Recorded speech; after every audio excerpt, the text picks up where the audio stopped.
Pensa numa mensagem que foi entregue séculos atrás, mas que até hoje soa como um alarme urgente.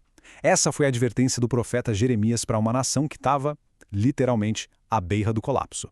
Nessa nossa análise, a gente vai mergulhar fundo para entender por que essa mensagem tão antiga continua tão relevante para nós.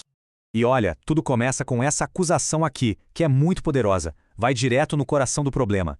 Através do profeta, Deus não está apontando uma lista enorme de erros, não. Ele foca em duas falhas cruciais que basicamente definiram a crise espiritual de uma nação inteira. Isso nos leva, então, à pergunta central, né? O que exatamente o povo de Judá fez de tão grave assim? Entender essa resposta é a chave para a gente conseguir desvendar toda a profecia de Jeremias. Ok, para a gente captar bem a mensagem, primeiro a gente precisa entender quem era o mensageiro e o mundo em que ele vivia. Vamos preparar o cenário aqui para essa mensagem tão dramática.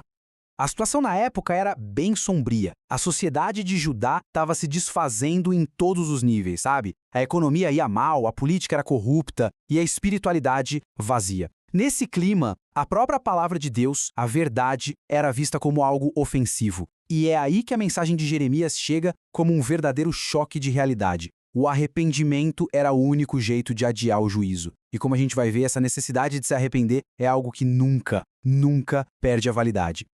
E quem era Jeremias para chegar falando tudo isso? Bom, ele era um profeta, que em hebraico é Nabi.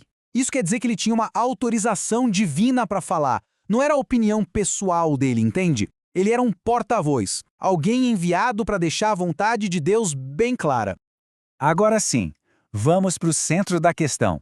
Quais foram exatamente as duas grandes falhas do povo de Judá? A acusação de Deus foi muito precisa. Não era uma lista longa e confusa de queixas. Eram duas transgressões centrais que resumiam o problema todo. Simples e direto. A primeira maldade foi o abandono. Eles simplesmente se afastaram da fonte original, da única fonte verdadeira de vida, de provisão, de sustento. Imagina só, ter acesso a uma fonte de água pura, que nunca acaba, e mesmo assim escolher dar as costas para ela. Foi isso que eles fizeram. E a segunda maldade foi a substituição. No lugar daquela fonte viva, eles tentaram criar as próprias soluções. Cavaram cisternas, que aqui representam os ídolos, as alianças políticas, os sistemas humanos. Só tinha um problema. Eram cisternas rotas, rachadas, que não seguravam água nenhuma. Ou seja, eram completamente inúteis. Essa comparação aqui deixa bem clara a troca sem sentido que Judá fez. De um lado, a provisão e a vida que vem de Deus, o manancial. Do outro, o vazio dos ídolos e o fracasso total dos esforços humanos, as cisternas rotas. Eles basicamente trocaram a glória por algo que não valia absolutamente nada. Então, o ponto crucial é, essa escolha teria consequências, é claro. A mensagem de Jeremias não era só uma acusação, era também um alerta muito sério sobre o que estava por vir por causa dessa desobediência. Quando a gente ouve falar da ira de Deus, é muito importante entender o que isso significa. Não é um ataque de raiva, um capricho. É a reação justa e santa de Deus contra o pecado, que destrói o seu povo e a sua criação. É uma repulsa que vem da justiça, não de uma emoção descontrolada. E aqui está o ponto-chave. O objetivo final desse aviso todo não era simplesmente punir ou assustar. O propósito era restaurador. Era um chamado urgente para que o povo se tocasse do erro, mudasse de direção e assim pudesse ser curado.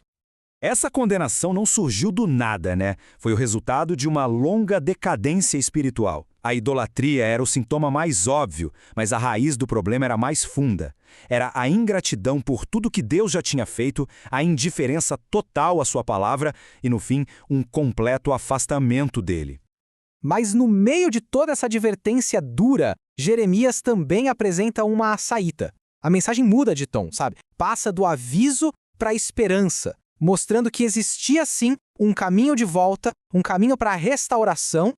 E a palavra-chave aqui é arrependimento, no grego, metanoia.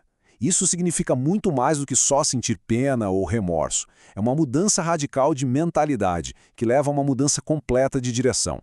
É reconhecer que se está no caminho errado e literalmente dar meia volta. E os resultados dessa mudança seriam transformadores.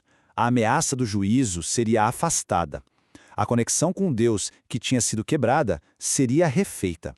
A nação ia receber líderes segundo o coração de Deus, e a sua presença voltaria a ser uma constante no meio do povo. Essa frase aqui resume perfeitamente a essência do que Jeremias estava pedindo. É um ato de rendição.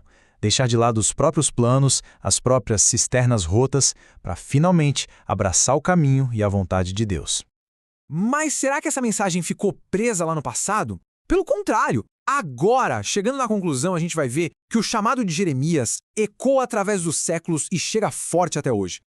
Dá uma olhada nessa continuidade. A mensagem de Jeremias não foi um caso isolado.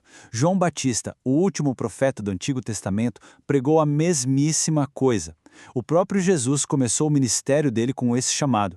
E depois, os apóstolos ecoaram isso por toda parte. O arrependimento é um tema central, contínuo. Então, a grande lição é essa. A necessidade de largar as nossas cisternas rotas e voltar para o manancial de águas vivas é tão real e urgente para nós hoje quanto foi para o povo de Judá. A tecnologia muda, as culturas mudam, mas a condição humana e a solução divina, essas continuam as mesmas. E aqui a gente tem a conclusão final, que é muito poderosa. Não importa o quão longe a gente tenha ido no caminho errado ou o tamanho do estrago. A mensagem de Jeremias nos garante que o caminho de volta, o caminho para a cura e para a restauração sempre começa com um passo: o arrependimento. Isso tudo nos deixa com uma pergunta para a gente refletir. Diante disso tudo, o que significa, na prática, no nosso dia a dia, abandonar as nossas próprias cisternas e voltar-se para Deus? É uma pergunta que, no fim, cada um de nós precisa responder.